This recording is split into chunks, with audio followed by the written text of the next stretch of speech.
Min from Plant Nation. I hope you're having a wonderful day and you're all well. Thank you for watching this video. If you're new to this channel, this is where I talk about the care, the propagation, and everything to do about plants. It's also a channel where we can all share our plant journey. So you're most welcome to pop in the comment section how you take care of your plants, your tips, your advice, your love, and your joy about your plants. So today I'm going to be talking about 10 easy plants to take care of, 10 plants that I would consider are for beginners who are starting on their plant journey. If you do recommend other different types of plants, just pop it in the comment section. It'll be interesting to know what you consider as an easy plant to take care of. If you do like this video, please hit the likes button and also subscribing to the channel. Truly, myself and the Plant Nation team would love your support, and thank you so much for your support as well. So let's start. So yes, 10 easy plants to take care of. So first of all, I can't put it by. I must admit this is the easiest plant that I have ever taken care of. It's so easy to propagate. I've given a lot of friends actual propagations and cuttings from it, and they've grown very well. And it is this one, Pothos. So especially this type here. So this is a golden Pothos. It has beautiful heart-shaped leaves. It's green and it's got yellow variegation through it. I consider it a very easy plant because it grows very fast. It can even grow in a low light situation. I mean, a lot of us don't have areas in our homes that have bright indirect sunlight. These plants will flourish in bright indirect sunlight, but a lot of our houses and our places don't have that bright indirect sunlight. It has low lighting. Now, no plant, honestly, no plant is ever going to survive in no light. They all do need some lighting, but the golden Pothos, or really any Pothos, will tolerate low light situations. The thing about having low light though is that, see this one, how it's got the yellow through it? If it's in a low light situation and it's there for too long, what will happen is that the variegation will become less and the plant will become more green just to absorb the sunlight so that it can actually grow. So it will probably revert back to its normal jade form, so the complete green form. But honestly, if the plant does become completely green, it's still an absolutely beautiful plant and it grows very fast. Honestly, this plant grows like a weed. So if you like a plant that's going to make your home look like a tropical area, the Pothos is the way to go. So the next one I like to talk about is this one, this little cutie here. I'll just turn it around for you guys. So this one here is called a spider plant, and this is the Bonnie type, which means that the leaves actually curl. So it kind of looks like hair. It's really cute. And then these ones here are the little baby offshoots, which can be propagated. So it's very cute. This one here grows very fast as well. It's very easy to take care of. I find that if it's a little bit underwater or a little bit over water, it can still survive. If it's underwater, you might get like edges on the brown edges on the leaves.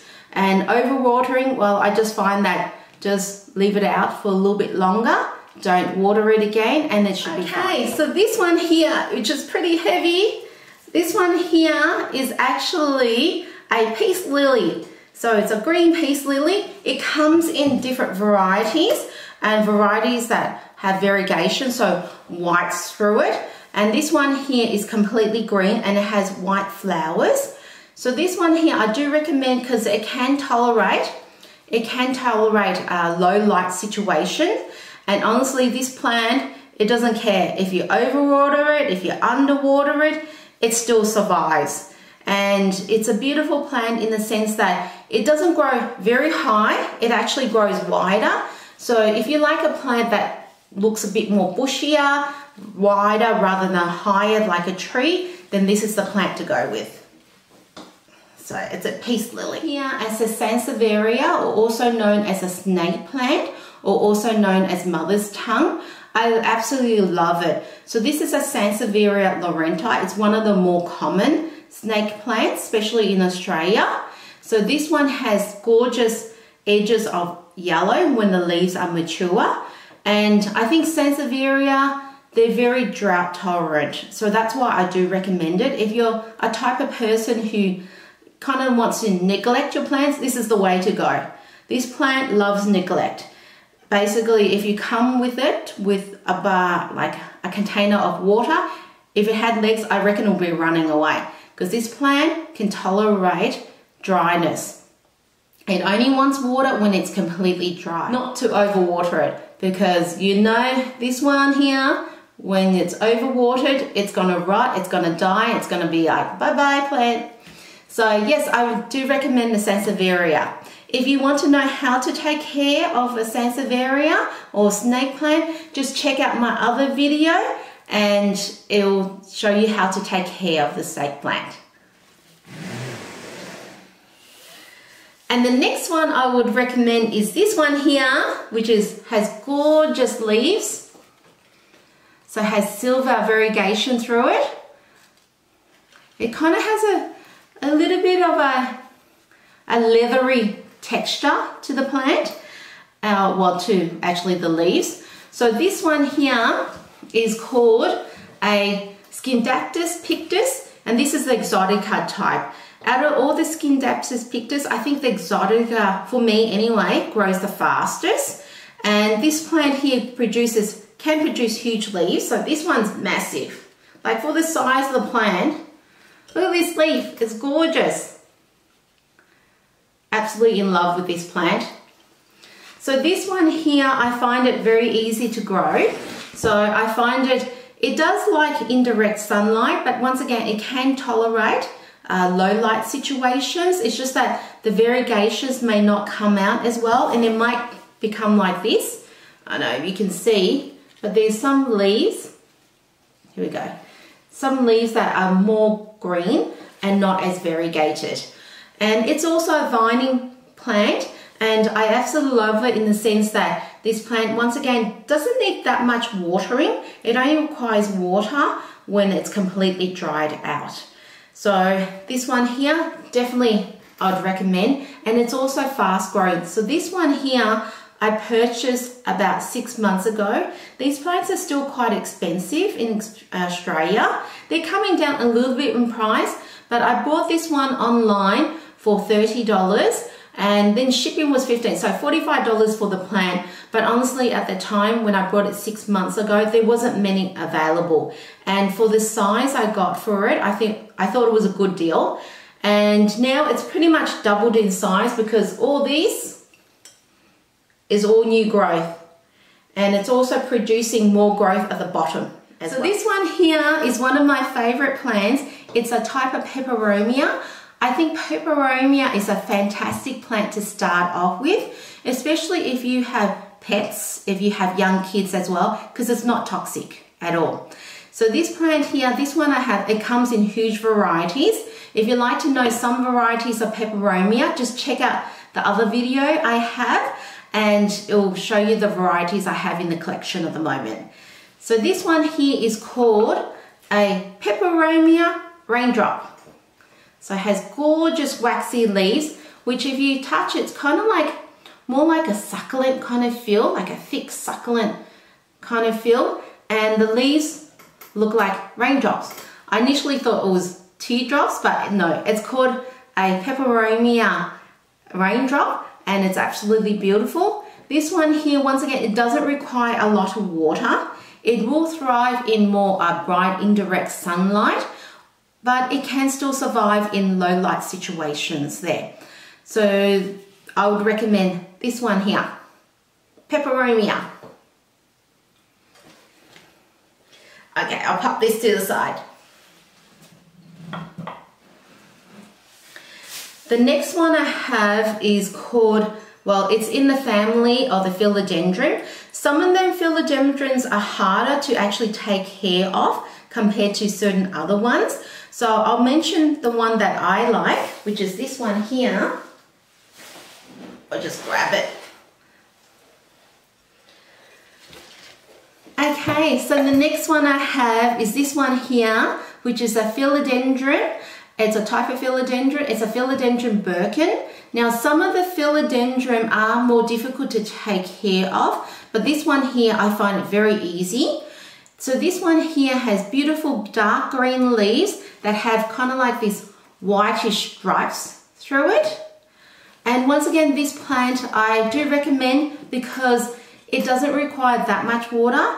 It only water it when the soil is completely dry, and it's tolerant to low light situations. And it's cute. So I'll just turn it around. Well guys, there's this one here, which is a Philodendron Heartshape. So this is more a vining philodendron, and it's very similar on the care and take of a Pothos. But I still think the golden Pothos grows a lot faster. But this one here is beautiful, and once again, it can tolerate a low light situation. So very similar to a Pothos. Hi guys, I'm back. So the next one I would recommend is this one here, is an Agalema, and there's lots of different types of Agalema. If you like color as well, this is a plant to go. Some of the varieties have amazing color, reds and pinks and whites and yellows, absolutely gorgeous. Turn around, dark green leaves and kind of like yellowy white variegation through it. If you happen to know what plant this is, just let me know in the comment section. It'd be fantastic. This actually didn't come with a label, so I actually don't know what type of Agalema it is, but I do recommend the Chinese evergreen, the Agalema, and some of them are actually absolutely gorgeous. Some of the varieties have pinks, they have reds, they have oranges, whites, and all different variegations through it. Absolutely gorgeous. And this plant here is tolerant to low light. It will thrive in bright indirect sunlight, but in low light situations it will grow very well. And this plant here, I find it very easy because if I overwater it a little bit or underwater it a little bit, it's not fussy. It's like, whatever. So this plant here is an Agalema, and I'll certainly recommend this one here, especially if you want that tropical jungle look with lots and lots of color in the house.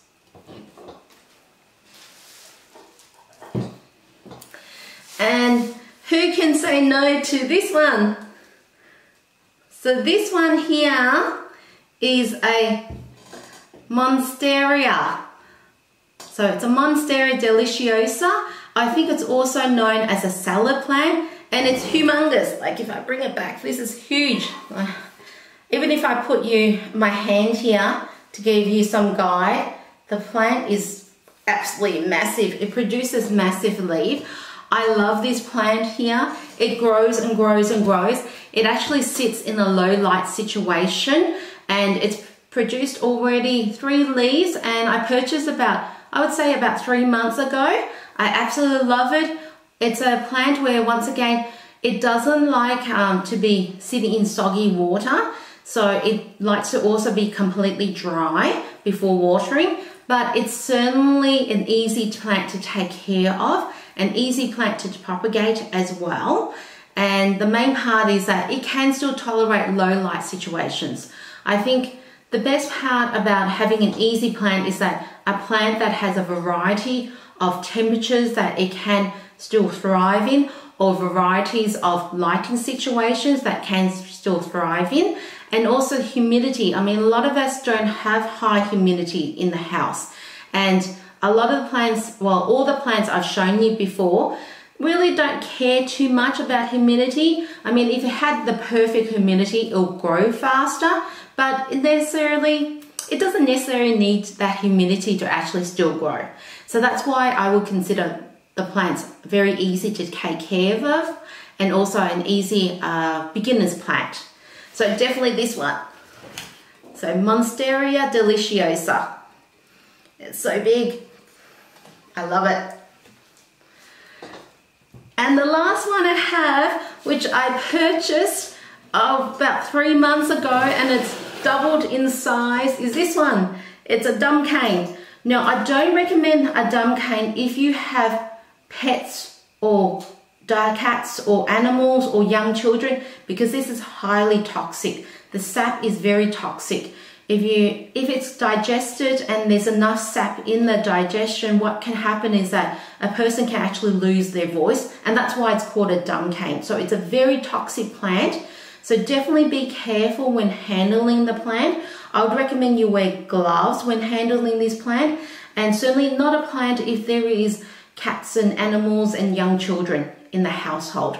But it is an easy plant, well, an easy plant that I consider easy.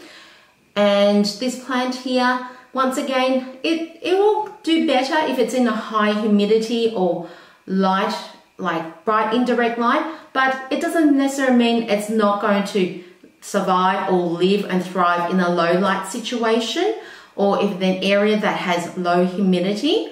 I haven't had an issue. I've moved this several times in all different places in my house to find out where I can put it. So at the moment, this plant sits in near a north-facing window. I would say about 2.5 meters away from that north-facing window, and it loves it there. So yes, I would say a dumb cane is an easy plant to take care of. If you find that, well, this variety also is called, I think called a dumb cane tiki. So I tend to keep labels here so I actually remember what it's called. So if you find that you have other suggestions that you think is easy to take care of, it will be very interesting to know what you would recommend, because everybody's household is different. Everybody lives in different areas of the world, and the humidity, the sunlight conditions is very different, and also the house is very different as well. But I would say definitely these 10 plants are easy to take care of. But my number one choice would be the golden pothos. That one, it's like a weed. It grows everywhere. You can give it to friends as well as propagations, and they'll love it as well. So I'll move this side. So thank you so much, guys, for watching the video. I hope you enjoyed it. And if you did like the video, please hit the likes button and subscribe to the channel. It will certainly mean a lot to me and the Plant Nation team. Thank you so much for your support. You all have a wonderful day, and I'll see you next time in the next video. You take care. Have a great day. Bye.